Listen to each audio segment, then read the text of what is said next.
because color is so much cooler, even if it requires way more batteries.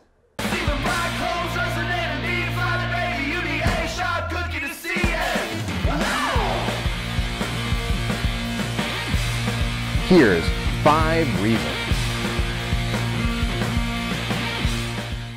Well, hello there. I'm Marge the Retro Gaming Puppet, and this is 5 reasons. You know, the last time we did an episode of this show, it was on the Master System.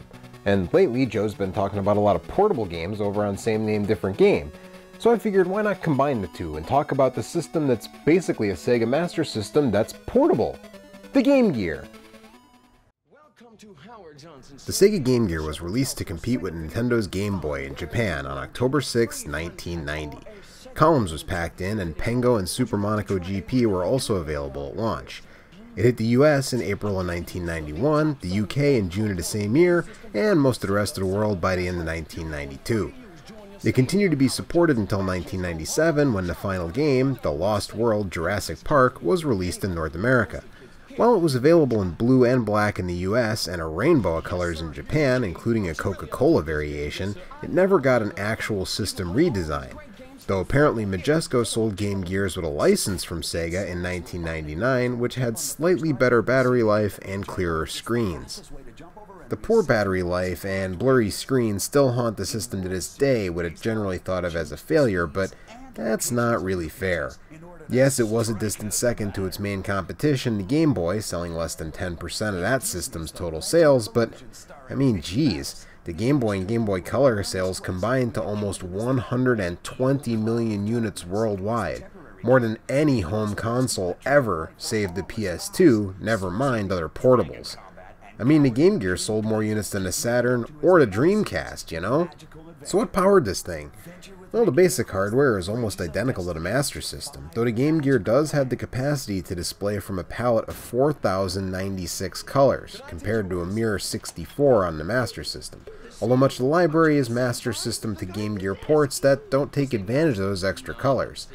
And while the extra colors are great, the Game Gear, being a portable system, has a much lower resolution of 160 pixels by 144 pixels, while the Master System has a maximum output of 256 by 240, which meant trouble for some of those ports.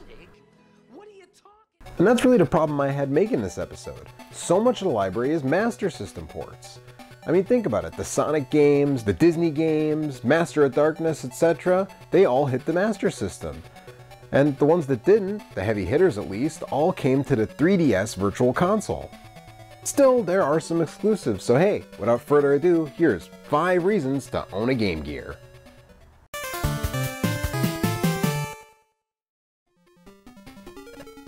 Yeah, this is a thing I do on this show. If there's a Mega Man game, lead with it.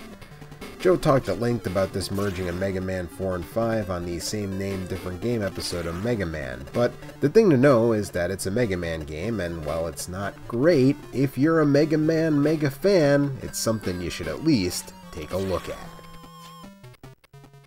Unfortunately, this one is very expensive. In fact, given the relatively low cost of collecting Game Gear games, it's really, really expensive, regularly checking in over $100 if you can even find a copy.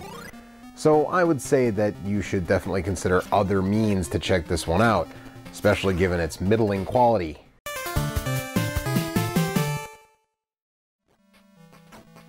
Alright, let's get the only game we're talking about here that's worse than Mega Man out of the way. There are 3 XMen games on the Game Gear. The first one is arguably a ported Genesis game, although it's not all that similar to the home counterpart. This one, Game Master's Legacy, followed, and finally came Mojo World in 1996. All 3 are bad by reputation, though I find it tough to believe that the one I haven't played, Mojo World, is worse than this one. This was allegedly developed internally at Sega of America, and they must have been given an extremely limited budget of both time and money, because this one is a stinker. Sluggish controls, bad music, bland level design, wonky hitboxes, no idea where you're supposed to go. I mean, name a bad game design convention, and this game does it. The world is full of big X-Men fans, and if you're one, I suppose you might want to pick a copy of this game up. Fortunately, like most Game Gear games, this one is very cheap, and if you grab it, you might want to just put it on a shelf with your other X-Men memorabilia and never actually play it.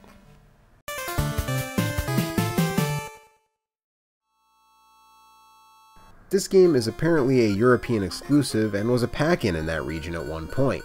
It's 4 relatively simple games. First is a Sega Rally-style game that isn't bad, but it gets pretty boring after a few minutes with no real goal besides getting to the next checkpoint before time runs out. Game number 2 is a competent tennis game that's a lot like tennis on the Game Boy, right down to the system mascot as the umpire. The third game is a soccer penalty kicks game that's really just a guessing game. It's the worst on this cart. Finally, there's Flash Columns, which is one of the few modes available in normal columns, but being included in a multi-game pack-in like this is pretty cool. These days this is more of a curio than anything, but if you're looking for something to play for just a few minutes, it's not a bad choice. Price-wise, it's all over the map. I really have no idea. I looked this week and I saw some that were less than 10 bucks all the way up to 50, so I don't know.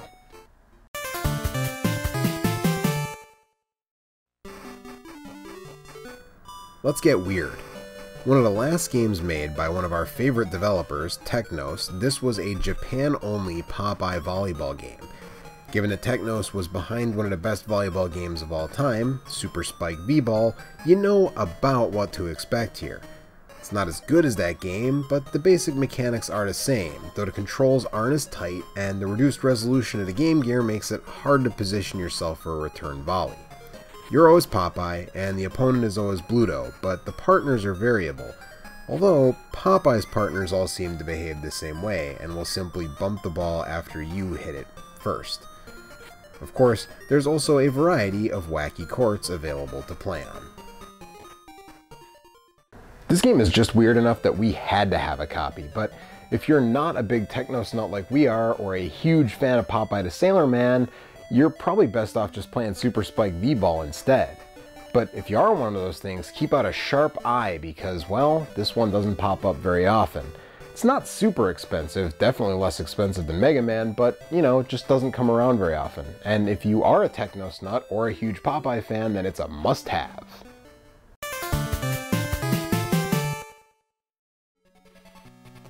And we'll end with the best of the bunch.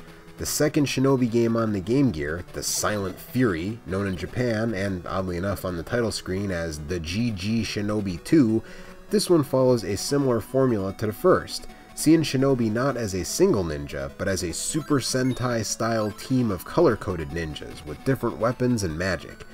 These Game Gear installments are like Shinobi meets Mega Man, with each stage holding one of your ninja teammates, and each other stage possibly made easier with the help of one of those teammates. So figuring out which ninja can use his unique abilities to help on which stage is a big part of the fun here. Plus, the soundtrack rules. The first Game Gear Shinobi game is on the 3DS Virtual Console, so, you know, if you're not sure how you feel about these games, that might be the one to try first. If you know how you feel about Shinobi games, or you've played that first one and you know you're into it, then definitely check this one out. It's only going to cost you about 10 bucks for a bare cart, and it is easily one of the best action games on the platform. And that does it. Thank you so much for watching. I'm Roger the Retro Gaming Puppet, and I'll see you next time, right here on 5 Reasons.